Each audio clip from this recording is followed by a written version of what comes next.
জাতীয় সড়ক নির্মাণের স্বার্থে শেষবারের মতো দখলকৃত জায়গা স্বেচ্ছায় খালি করে দেওয়ার নির্দেশ দিল বিশালগড় মহকুমা প্রশাসন।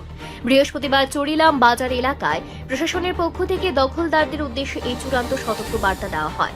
এদিন ঘটনাস্থলে উপস্থিত ছিলেন deputy collector and magistrate Prosenjit Das, Bishramganj revenue সার্কেলের ডিসিএম গোবিন্দ দেববর্মা এবং রেভিনিউ ইন্সপেক্টর শঙ্কর শর্মা।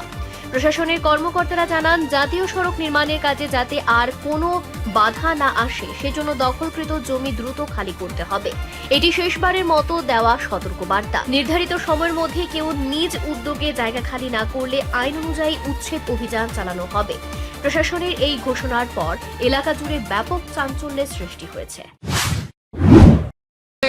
আমরা চড়িলাম বাজারে যে কিছুদিন আগে আমরা NHADCL সহ যে আমরা যে জয়েন্ট ভিজিট করেছিলাম, ওই ভিজিটে ম্যাক্সিমাম ব্যবসায়ীরাই দোকানপাট আমাদের এনকোর্স যতটুকু আছে NHADCL যতটুকু এনকোর্স করা আছে সেগুলো অলরেডি করে নিয়েছে।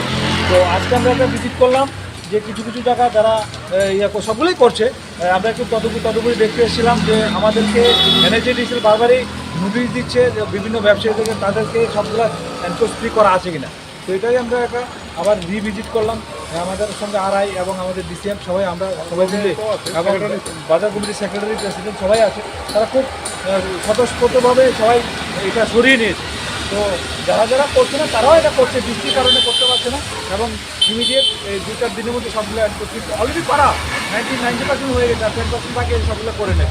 এটা আমরা খুব আশাবাদী যে বিশ্রামগঞ্জ থেকে বিশালগড়ে আমার সবচেয়ে বেশি আর চড়িলামে সবচেয়ে বেশি করে বাজারটা পরিষ্কার করে দিয়েছে এবং এনক্রোচমেন্ট ফ্রি করে দিয়েছে।